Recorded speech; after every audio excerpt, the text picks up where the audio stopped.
अस्सलाम वालेकुम दोस्तों, आज हम बात करने जा रहे हैं कि एडोबी प्रीमियर प्रो में आप अपना बैकग्राउंड किस तरह ब्लर कर सकते हैं। जैसे मेरे बैक पे आप देख रहे हैं कि मैंने अपना बैकग्राउंड ब्लर किया हुआ है। सेम आप भी इस तरह कर सकते हैं, मगर इससे पहले एक रिक्वेस्ट है कि अगर आपने अभी तक हमारे चैनल सब्सक्राइब नहीं किया, हमारे चैनल को सब्सक्राइब करें, हमारी वीडियो लाइक करें। आपकी एक क्लिक से हमारा हौसला बेइंतहा बुलंद होगा। तो आइए चलते हैं स्क्रीन पर। स्क्रीन पर आने के बाद यहाँ पर देखें मेरे पास एक क्लिप है, इसका बैकग्राउंड मैं ब्लर करने जा रहा हूँ। अगर यहाँ पर आपको इफ़ेक्ट्स नहीं मिलते तो आप विंडो से निकाल सकते हैं। यहाँ पर आप देख सकते हैं ये इफ़ेक्ट्स नज़र आ रहे हैं आपको। अगर यहाँ से भी ना मिलें तो आपको इधर ज़रूर नज़र आ रहे होंगे। देखिए यहाँ पे मेरे इफ़ेक्ट्स नज़र आ रहे हैं। मैं यहाँ से सर्च करूँगा गॉसियन ब्लर। ये हमारे पास गॉसियन ब्लर है, इसको मैं ड्रैग करके इस क्लिप के ऊपर रखता हूँ। इसके बाद अब हम जाएंगे इफ़ेक्ट कंट्रोल में। यहाँ पर जाने के बाद अगर इफ़ेक्ट कंट्रोल के यहाँ पे आपको टूल्स नज़र नहीं आते, वो भी आप विंडो से निकाल सकते हैं। ये आपके सामने नज़र आ रहे हैं आपको। इसके बाद अब ये गॉसियन ब्लर आपको नज़र आ रहा है, इस पर प्रेस करना बहुत ज़रूरी है। अगर आप यहाँ पे प्रेस नहीं करेंगे तो यहाँ पे ये बहुत सारे पाथ बनना स्टार्ट हो जाएंगे, जो कि आपका काम बिल्कुल नहीं होगा। गॉसियन ब्लर पर प्रेस करने के बाद इस की पे प्रेस करते हैं। इसके बाद अब हम यहाँ पे डॉट्स लगाना स्टार्ट कर देते हैं।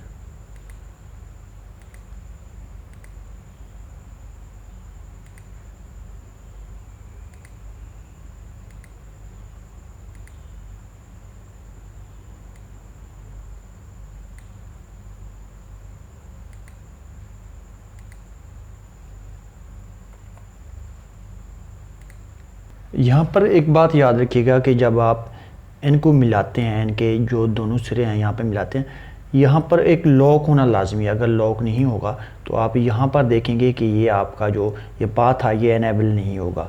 अब मैं इसको मज़ीद यहाँ पे इसको थोड़ा सा वो करता हूँ। अब देखें ये मतलब कि हमारे पास एक लॉक है, ठीक है। अब ये इनेबल हो गया, वाइट हो गया, ठीक है।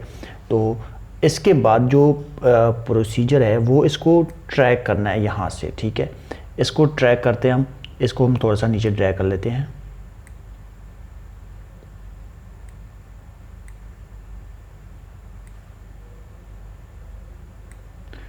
इसको हम ट्रैकिंग पे लगाते हैं।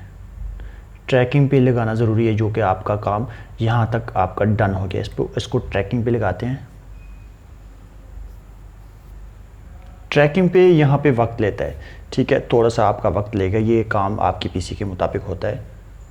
इसके बाद अब आप देखें कि हमारा जो कर्सर है वो एंड पॉइंट पे आ गया है, यानी अब हम इसको फिर बैक पे लेके जाएंगे, ठीक है। जहाँ हमें ज़रूरत पड़ती है कि इस जगह को ठीक करें क्योंकि ये चीज़ बाहर निकल रही है। अब आप देखें यहाँ से ठीक है, ठीक है। इसके बाद यहाँ से मेरा सर फिर कट रहा है, मैं इसको सही करता हूँ। इसको फिर मैं ट्रैकिंग पे लगा देता हूँ कि यहाँ पर यहाँ तक हमारा काम सही हो गया है। अब मैं इसको एंड पर भी सही कर लेता हूँ क्योंकि यहाँ पे भी सर कट रहा है। इसके बाद आप इसको एंड पे ट्रैकिंग पे लगा दें। इसके बाद सबसे एंड पे हम जाएंगे इफ़ेक्ट कंट्रोल में। इफ़ेक्ट कंट्रोल में जाने के बाद अब हम इन्वर्टेड पे एक चेक लगाएंगे। इन्वर्टेड पे चेक लगाने के बाद इसके नीचे ब्लरीनेस लिखा हुआ है, हम ब्लरीनेस बढ़ाना स्टार्ट कर देंगे। ये देखें बैकग्राउंड बिल्कुल ब्लर हो गया है। अब हम अपनी वीडियो को दोबारा इसको चला के देखेंगे कि बॉडी का कौन सा पार्ट ब्लर हो रहा है, हम उसको ठीक करने की कोशिश करेंगे। इसके बाद अब हम अपनी वीडियो को प्ले करके देखते हैं कि किस तरह नज़र आती है हमें। देखें ओवरऑल वीडियो सही होगी। यहाँ पर देखें इस तरह एक ज़बरदस्त तरीके से आप अपना बैकग्राउंड ब्लर कर सकते हैं। अगर आपको हमारी वीडियो पसंद आई है तो हमारे चैनल को सब्सक्राइब करें, हमारी वीडियो लाइक करें ताकि आने वाली तमाम वीडियोस आप तक पहुँचें। तब तक अपना बहुत ख्याल रखिएगा। खुदा हाफिज़।